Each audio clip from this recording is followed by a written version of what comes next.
Hiring a new maid brings back haunting memories, as the millionaire realizes she is someone he once loved. Their reunion sparks emotions and dilemmas that he thought were long buried. And if you cherish your family and love stories like this, don't forget to subscribe to our channel and avoid 10 years of bad luck.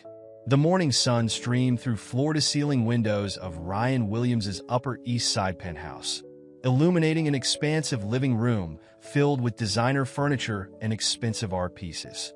At 35, Ryan had everything money could buy, yet he stood at his window, coffee in hand, watching the city below with detachment. The room's emptiness echoed his own isolation. His morning routine never varied. Wake up at 5 a.m., work out in his private gym, shower, and prepare for another day of managing his technology empire. The cleaning staff moved silently around him, trained to be invisible. Their presence only emphasized his solitude. Ryan checked his watch, another charity gala tonight. These events had become a blur of fake smiles and shallow conversations. Last week's newspaper had named him one of New York's most eligible bachelors, but the thought made him grimace. The women who pursued him were predictable, society daughters and ambitious socialites, all fitting perfectly into his world, but lacking something he couldn't name. His assistant's resignation last week had thrown his schedule into chaos. The temporary replacement wasn't working out, mixing up appointments and mishandling important calls. Ryan needed someone competent, someone who could manage both his business and personal life with discretion. The interviews that morning had been disappointing. 5 candidates, all with impressive resumes, but lacking the right qualities. Too eager to please, too focused on the prestige of working for him rather than the job itself. Ryan rubbed his temples, dreading the next round of interviews. The final candidate arrived exactly on time. Ryan barely glanced at her resume before the interview began. Her presence was different, calm, professional, without the nervous energy of the previous candidates. She answered his questions directly, showing genuine interest in the work rather than the lifestyle it might afford her. I believe efficiency comes from understanding not just what needs to be done, but why it needs to be done, she explained, her voice carrying a hint of something familiar that Ryan couldn't place. I'm not interested in the glamour of working for a billionaire. I'm interested in doing meaningful work. Ryan found himself paying closer attention. Her responses were thoughtful, demonstrating both competence and character. She spoke about her experience managing complex projects, her ability to handle confidential information, and her commitment to excellence. When she mentioned growing up in Connecticut, something stirred in Ryan's memory, but he pushed it aside, focusing on the interview. He noticed her simple but elegant attire, her direct gaze, and the way she carried herself with quiet confidence. The moment of recognition came when she handed him her driver's license for the background check. Hannah Morrison. The name hit him like a physical force, though he maintained his composed exterior. Memories he'd locked away for years threatened to surface. Summer afternoons, shared laughter, innocent promises. Hannah showed no sign of recognizing him, or if she did, she hid it well. She maintained her professional demeanor, discussing salary expectations and start dates as if they were perfect strangers. Ryan found himself studying her features, searching for traces of the girl he once knew in this accomplished woman before him. "When can you start?" he heard himself ask, his voice steadier than he felt. "Tomorrow, if needed," she replied, her expression revealing nothing. As she left his office, Ryan remained at his desk, trying to process what had just happened. The girl who had once meant everything to him, who had disappeared from his life so completely, was now going to be working alongside him daily. The implications of this coincidence, if it was a coincidence, threatened to upend the carefully ordered world he'd built. His phone buzzed with messages about the evening's gala, but Ryan barely noticed. His mind was caught between past and present, between the Hannah he'd known and the woman who'd just walked out of his office. For the first time in years, his perfectly controlled life felt suddenly, dangerously uncertain. Hannah's first week transformed the atmosphere of Ryan's penthouse. Where silence once dominated, efficient activity now flowed. She arrived each morning at 7 a.m. sharp, bringing a subtle energy that seemed to revitalize the space. Ryan found himself looking forward to their morning briefings, though he maintained strict professional boundaries. Her organization skills impressed him immediately. Within days, she had streamlined a schedule, removing unnecessary meetings and creating time blocks that actually made sense. She handled his business contacts with remarkable diplomacy, and even his most demanding clients seemed pleased with her approach. Ryan noticed small changes in his routine. His usual catered lunches from exclusive restaurants were replaced with more practical options. When he questioned this, Hannah explained the efficiency of having simpler, healthier meals delivered from local businesses. Her practical reasoning made sense, though he suspected there was more to her choices. One particularly busy Tuesday, Hannah suggested they review his upcoming commitments over lunch.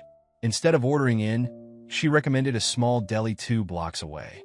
Ryan's initial hesitation disappeared when she pointed out it would give them uninterrupted time to talk, away from phones and interruptions. The deli was nothing like his usual establishments. No white tablecloths, no sommelier, just simple wooden tables and the smell of fresh-baked bread. Hannah navigated the menu with familiarity, recommending their pastrami sandwich. Ryan found himself following her lead, surprised by his own comfort in this modest setting. "This place reminds me of somewhere I used to go," he said, then stopped himself, unsure if he should reference their shared past. Hannah paused briefly before responding. Good food doesn't always need fancy presentation. Her tone remained professional, but something in her eyes softened. As they discussed his upcoming board meeting, Ryan found himself distracted by small details. The way she tucked her hair behind her ear, her focused expression as she took notes, mannerisms that hadn't changed since childhood. The sandwich, he had to admit, was better than anything he'd eaten in recent memory. Their conversation shifted when Hannah's phone buzzed. Her expression tightened as she checked the message. "I'm sorry, I need to make a quick call. It's about my brothers," she explained, stepping outside. When she returned, Ryan noticed the worry lines around her eyes. "Everything okay?" he asked, surprising himself with his concern. Hannah hesitated before answering. "My youngest brother needs new textbooks for college. The scholarship doesn't cover everything." She spoke matter-of-factly, but Ryan could sense the weight of responsibility in her voice. "You're supporting them through school?" he asked, remembering suddenly that Hannah had always talked about having a big family. "Someone has to," she replied, then quickly redirected the conversation to his schedule. But Ryan had seen enough.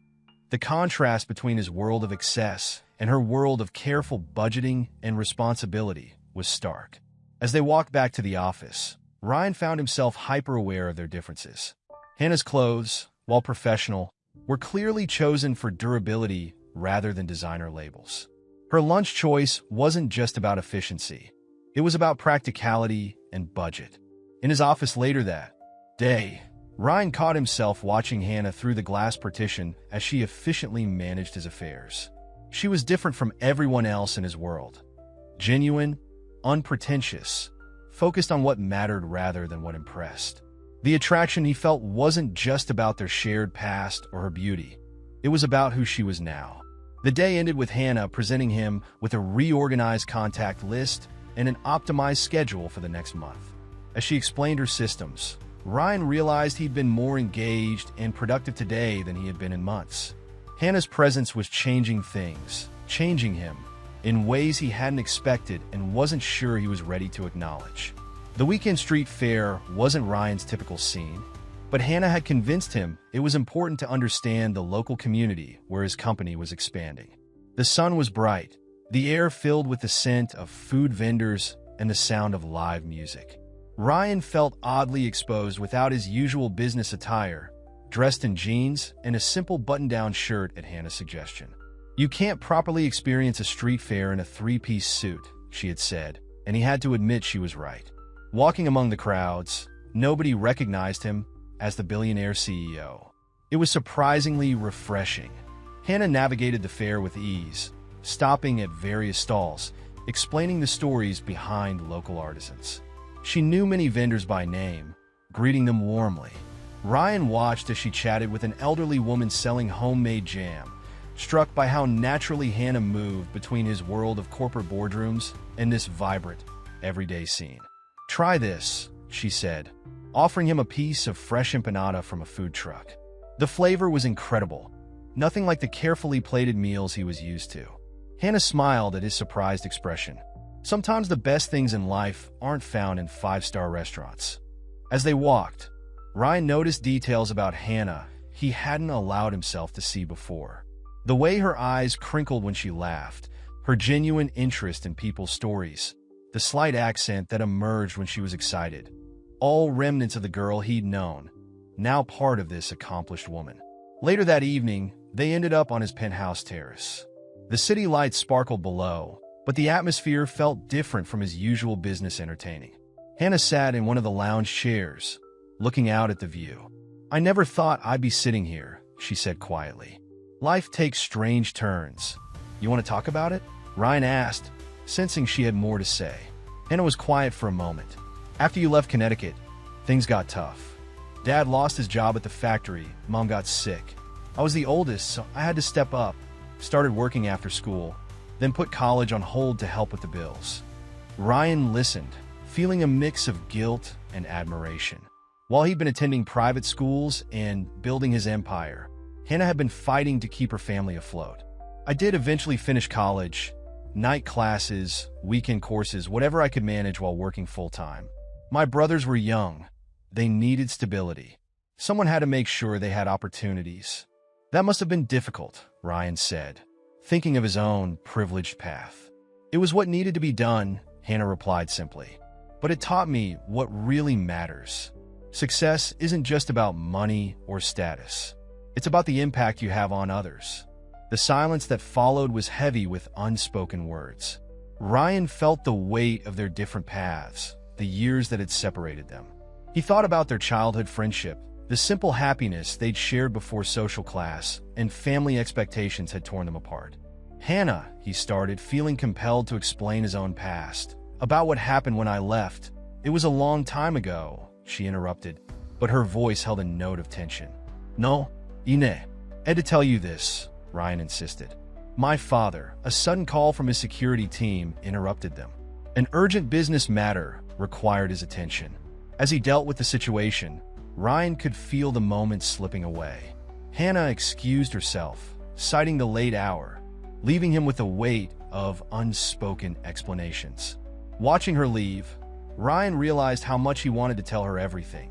About his father's threats, about the arranged move to boarding school, about how leaving her had been the first of many compromises he'd made to meet his family's expectations. But the words remained unsaid, trapped behind years of carefully constructed walls. The city continued to buzz below, but Ryan's thoughts were far away, back in a small Connecticut town where two kids from different worlds had once believed that nothing could come between them. Now, years later, those same differences loomed larger than ever, complicated by adult responsibilities and unspoken truths. The Williams family mansion in the Hamptons buzzed with wedding preparations. Sarah, Ryan's younger sister, stood in the grand foyer, surrounded by wedding planners and decorators, her face a mask of composed enthusiasm that Ryan saw right through. "Everything has to be perfect," their mother Elizabeth repeated, directing staff with military precision. "The Ashworths are one of the most prominent families on the East Coast. This wedding will merge two great dynasties." Ryan watched his sister's shoulders tense at their mother's words. Sarah had always been the family pleaser, following their parents' expectations without question.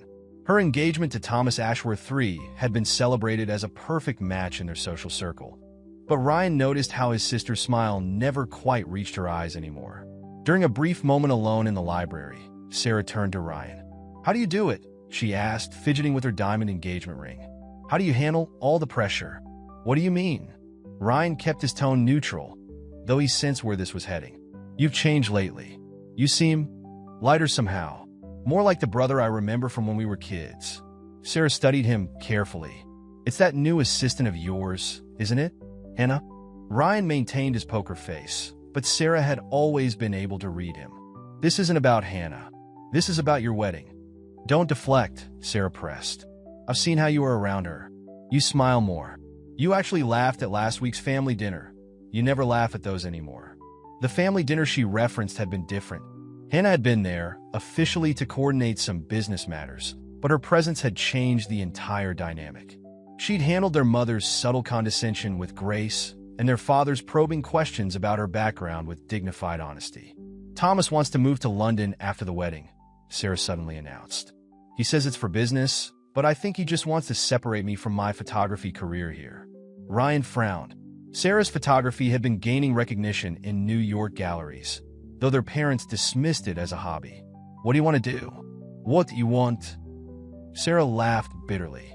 "When has that ever mattered? Mother says this marriage will secure our family's social position for another generation. Father says it's good for business. The Ashworths have connections we need." During dinner that evening, Ryan watched as Sarah played her part perfectly, the dutiful daughter, the excited bride-to-be. But he caught her staring at her phone under the table, probably looking at messages from Jack, her photographer mentor, whom their parents disapproved of. "Ryan, dear," their mother's voice cut through his thoughts. "When are you going to follow your sister's example? The Preston's daughter is recently divorced. She'd be perfect for you." "I'm focused on the company right now, Mother," Ryan replied automatically. "Lee, you can't keep using work as an excuse," his father chimed in. "A man in your position needs a suitable wife, someone who understands our world." Ryan thought of Hannah, of their conversation on his terrace, of her strength and authenticity. "And what exactly is our world, Father?" A tense silence fell over the table. Sarah shot him a surprised look. He never questioned their father. "Our world," their father said slowly, "is one of responsibility to family legacy and social position. Something you do well to remember." Later, as Ryan prepared to leave, Sarah caught his arm. "Be happy, Ryan," she whispered. "Don't let them define your life like they've defined mine." Driving back to the city, Ryan thought about Sarah's words, about Hannah, about the carefully constructed walls of their social class. His phone buzzed with a message from Hannah about tomorrow's schedule, and he felt that now familiar warmth in his chest. He realized that Sarah was right. He had changed. Hannah's presence in his life was making him question everything he'd accepted as unchangeable. But with that awareness came fear. He'd once lost Hannah to family expectations. Could he risk defying those expectations now, when the stakes were even higher? The envelope sat on Hannah's desk like a ticking bomb. Ryan noticed it immediately when he entered the office that morning. Crisp, official letterhead from Global Aid Initiative, one of the world's largest humanitarian organizations. Hannah's expression was unreadable as she handed him his morning coffee. "I received an offer," she said directly, her voice steady but quiet. "They want me to head their Southeast Asian education program. It's everything I've ever wanted to do." Ryan felt his chest tighten. "Where would you be based?" "Singapore. Initially for 2 years, with potential extension." Hannah's fingers twisted together, a nervous habit he remembered from their childhood. They need an answer within the week. The news hit Ryan harder than he expected. He'd grown dependent on Hannah's presence, not just professionally, but personally. The thought of her leaving created a hollow feeling he wasn't prepared for. "When did you apply?" he asked, trying to keep his voice neutral. 3 months ago, before..." She paused, leaving the words "before us" unspoken. "Before I started working here." Throughout the day, Ryan found himself watching Hannah more intently than usual. She worked with her typical efficiency, but there was a new tension in her shoulders. During their afternoon meeting, she outlined the transition plan she'd already prepared, ever professional. "I haven't accepted yet," she said softly as she finished her presentation. "But you want to," Ryan replied, not a question but a statement. "Ryan." Hannah's professional facade cracked slightly. "We need to talk about what's happening between us." They moved to the privacy of the terrace, the city sprawling below them as usual, but now it felt like it was pulling them in different directions. "I grew up watching my parents struggle," Hannah began. "My mother's dreams got smaller every year until they disappeared completely. I promised myself I would never let that happen to me. Is that what you think would happen if you stayed?" Ryan asked, hurt creeping into his voice. "Look at us, Ryan. Look at this." She gestured to the penthouse, the view, the life he lived. "We're for different worlds. Your family would never accept me. Society would never accept us. I'd always be the girl from the wrong side of the tracks who somehow trapped the billionaire." "You don't know that," Ryan protested, but Hannah's bitter laugh cut him off. I saw how your mother looked at me at that dinner. I heard the whispers at your sister's engagement party. This isn't a fairy tale, Ryan. Real life doesn't work that way. So you're running away? The words came out harsher than he intended. I'm being realistic, Hannah countered.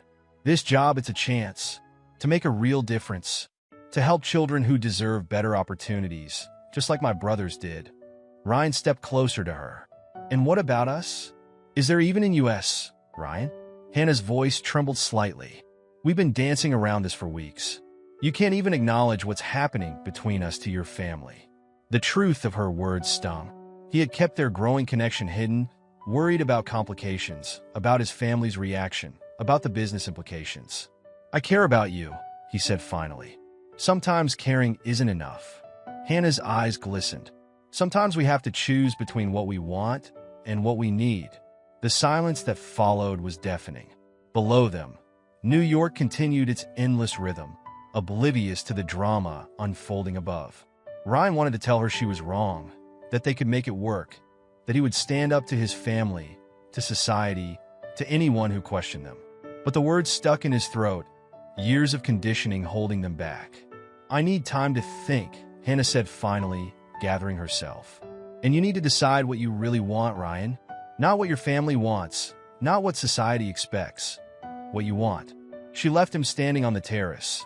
The Singapore offer letter, a physical reminder of the distance that could soon separate them. Ryan stared at the city lights, feeling more lost than he had in years. The carefully ordered world he'd built was crumbling, and he wasn't sure if he should try to save it or let it fall. The following days in the office felt like walking on broken glass. Ryan and Hannah maintained their professional relationship, but the underlying tension was palpable. Every interaction was carefully measured, every word chosen with deliberate precision. During a particularly tense board meeting, Ryan found himself distracted by Hannah's absence. She had taken a personal day, presumably to consider the Singapore offer. The board members droned on about quarterly projections, but his mind kept wandering to their last conversation. Ryan, his father's sharp voice, cut through his thoughts. Are you even listening? This merger is crucial for our family's interests. Family interests. The phrase echoed in his head, a constant refrain throughout his life. Looking around the boardroom, Ryan suddenly saw it clearly. The golden handcuffs that had always bound him, disguised as privilege and responsibility. After the meeting, he sat alone in his office, staring at a photo on his desk. It showed him at his company's launch, his father's hand on his shoulder, both smiling for the cameras. But Ryan remembered that day differently. Remembered his father's whispered warnings about maintaining the family's reputation, about the responsibilities that came with their name. His phone buzzed, a message from Hannah. I've made my decision. Can we talk? The meeting happened in his office as the sun was setting. Hannah looked composed, but Ryan noticed she had worn the simple silver necklace she always touched when nervous. I'm taking the position, she said without preamble. Even though he had expected it, the words hit him like a physical blow. Hannah, wait. Please let me finish, she interrupted. I've drafted a complete transition plan.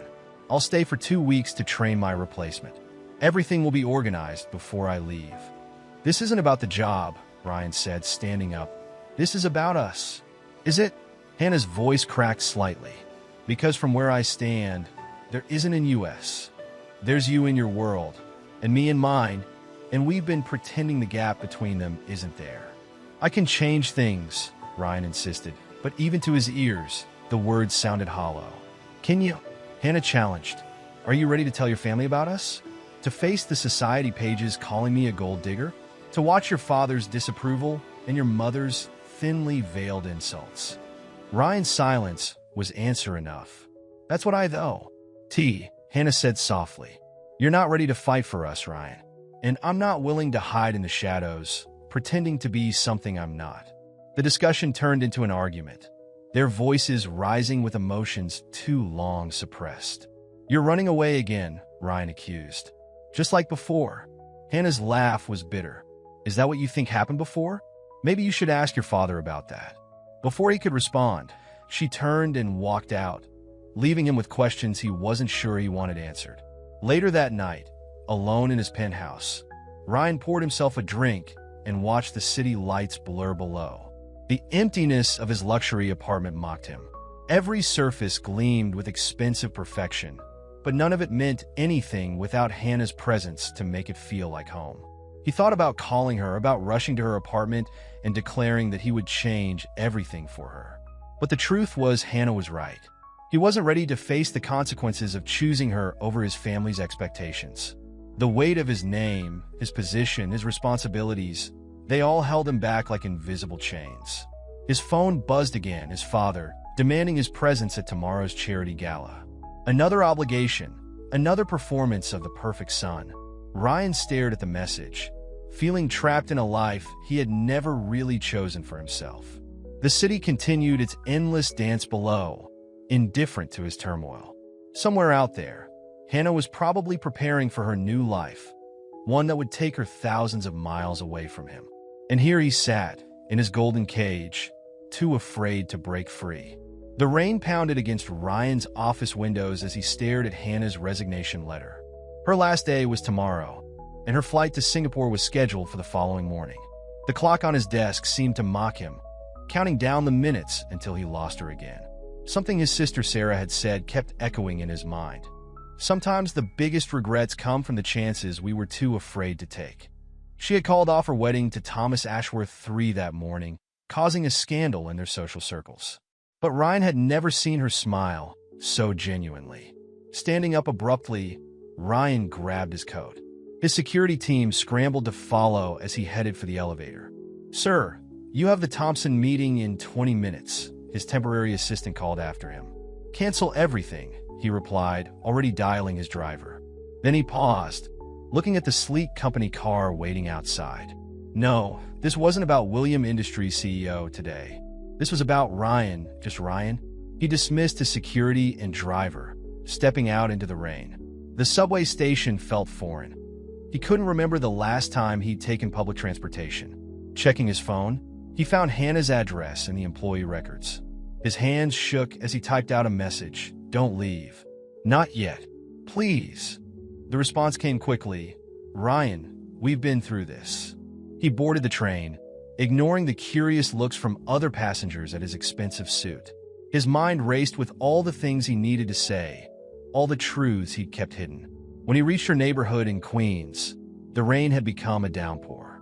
He found her apartment building, a modest walk-up that reminded him how different their worlds were.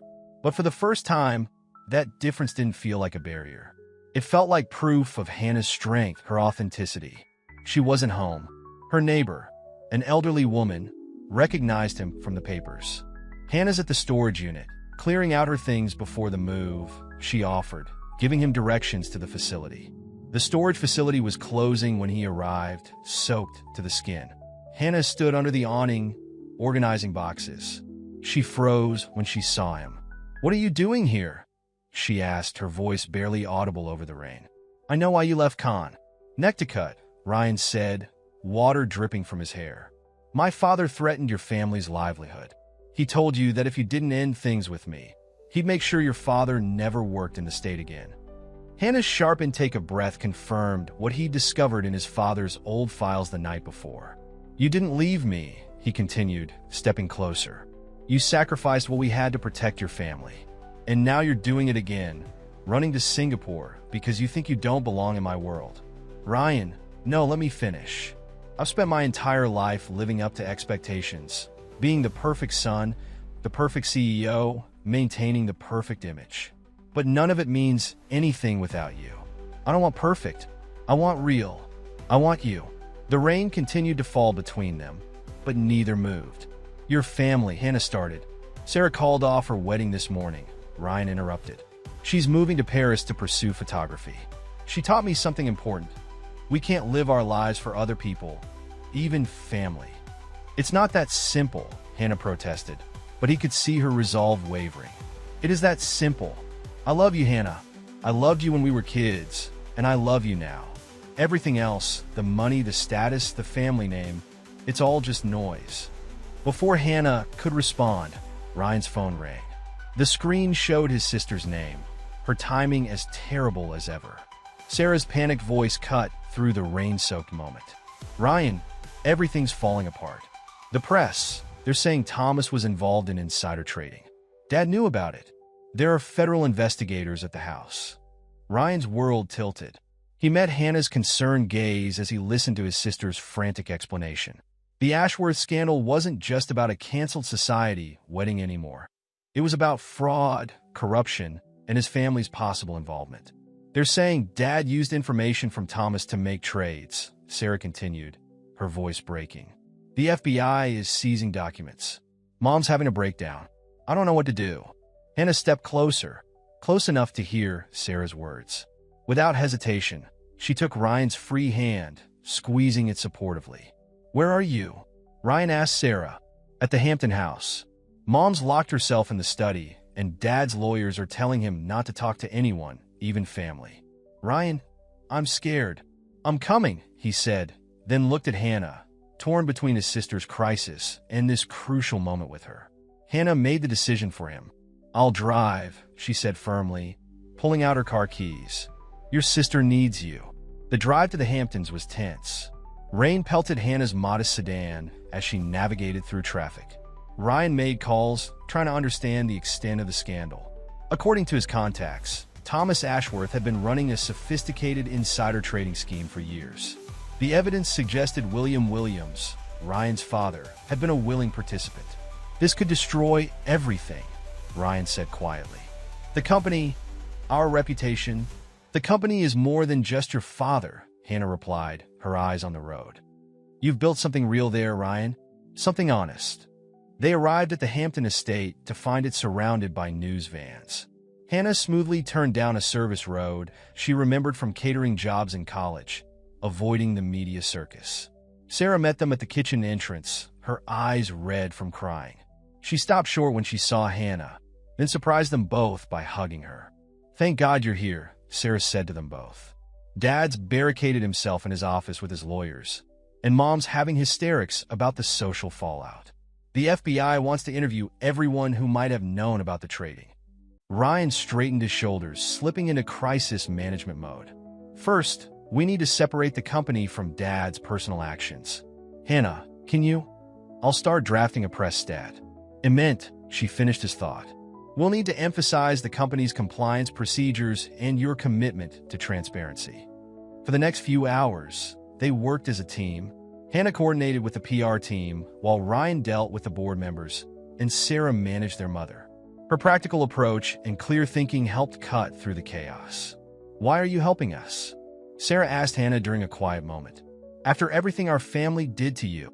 "Because it's the right thing to do," Hannah replied simply. "And because despite everything, I care about what happens to you and Ryan." Ryan overheard their conversation as he returned from another tense phone call. His father's actions had placed everything at risk, but watching Hannah work tirelessly to help his family, the same family that had once torn them apart, made something clear to him. She wasn't just his past or his present. She was the future he wanted, regardless of what came next. As night fell, the immediate crisis stabilized. The company's stock had taken a hit, but Ryan's quick response had prevented a complete freefall. His father would face the consequences of his actions, but the company might survive. Back in Ryan's home office, the full scope of the scandal began to emerge. Financial records spread across his desk revealed a pattern stretching back years. His father's involvement wasn't just peripheral. He had been actively participating in the scheme, using Thomas Ashworth's position to manipulate markets for personal gain. "Look at these dates," Hannah said, pointing to a series of transactions. The donations to Global Aid Initiative. They were using charitable contributions to hide the money trail. Her voice caught. "The Singapore position I was offered, it might be connected to all this." Ryan felt the weight of realization settle over him. "They were trying to get you out of the way.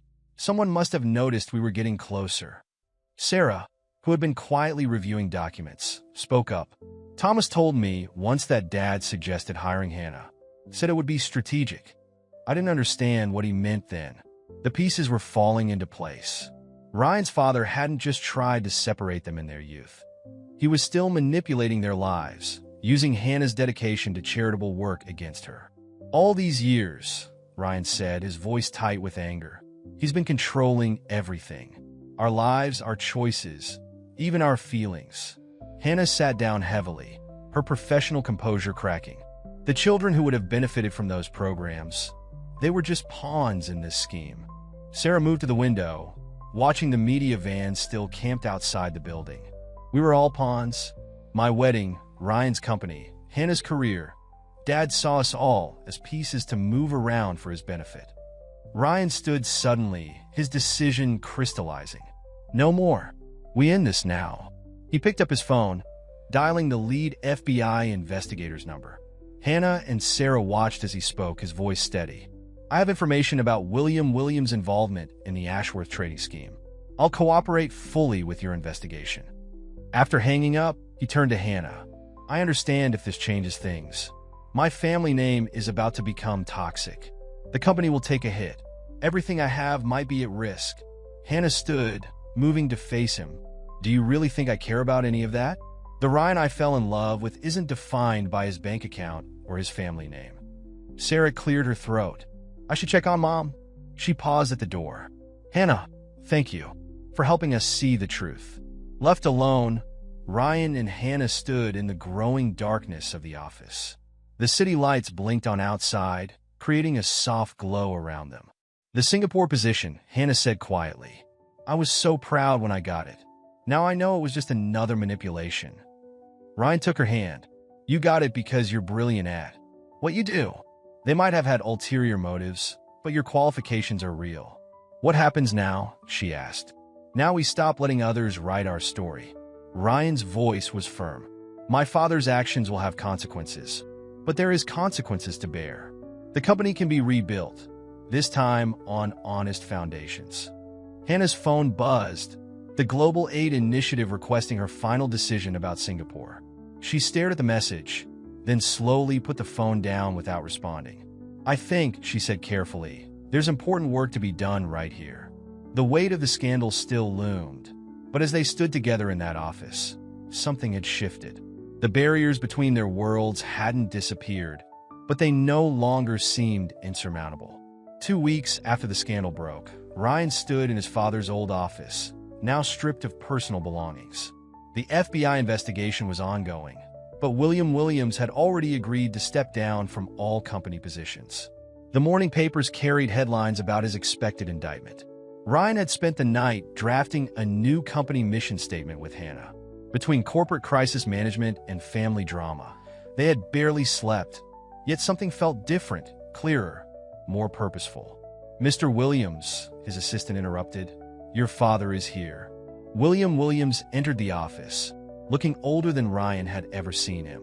Gone was the commanding presence that had dominated Ryan's life for so long. You're destroying everything I built, his father said without preamble. No, Ryan replied calmly. I'm rebuilding what you destroyed. There's a difference. All of this because of that girl, Hannah? William's voice carried a familiar note of contempt. I try to protect you from making a mistake. The only mistake, Ryan said, standing, was letting you convince me that love was less important than social status. That integrity could be sacrificed for profit. Their confrontation was interrupted by Hannah entering with urgent documents. She paused, seeing William, but held her ground. Speaking of mistakes, William said coldly. Did you know, son, that your precious Hannah discovered irregularities in our charitable donations months ago? She could have exposed everything then. I know, Ryan replied. She told me herself. She also told me how you threatened to ruin her career if she came forward. Hannah stepped forward. I didn't stay quiet because of your threats, Mr. Williams. I stayed quiet to gather evidence, to make sure when the truth came out, it would be complete. William laughed bitterly. And now, will exposing our family's shame make you happy? No, Hannah said softly. What makes me happy is seeing your son finally free to be himself. After William left, Ryan and Hannah faced the next challenge. The press had gotten wind of their relationship, spinning wild theories about Hannah's role in exposing the scandal. They're calling me a corporate spy, Hannah said, showing Ryan the latest tabloid headline. Let them talk, Ryan replied. The truth will come out. That evening, they met Sarah at a small restaurant, the same deli where they'd had lunch months ago. She brought news about their mother, who had checked herself into a wellness retreat. She's actually doing better away from all the society pressure, Sarah reported. Maybe this whole mess is forcing us all to reevaluate what matters. As they shared a simple meal, Ryan realized something profound. His world hadn't ended when the scandal broke. It had transformed. The company was smaller, but more ethical. His social circle had shrunk, but grown more genuine. "I have something for you," he told Hannah, pulling out a small box. Inside wasn't a ring. It wasn't time for that yet, but a key. "It's to a new office," he explained. "We're launching a legitimate charitable foundation. Real programs, real help for people who need it. I want you to run it." I stared at the key, tears in her eyes. "You remember what I said about making a difference?" "I remember everything about you," Ryan replied, "including how you always wanted to help others. This foundation will do that the right way." Sarah raised her glass. "To new beginnings?" "To truth," Hannah added. "To love," Ryan finished, taking Hannah's hand. Outside, the city hummed with its usual energy, but everything felt different. The walls between their worlds hadn't come down entirely. They had simply learned to build bridges instead. Their love story wasn't perfect, but it was real, tested by fire, and stronger for it. As they left the restaurant, walking hand in hand through the streets where their second chance had begun, both Ryan and Hannah knew that while the past couldn't be changed, the future was theirs to write together.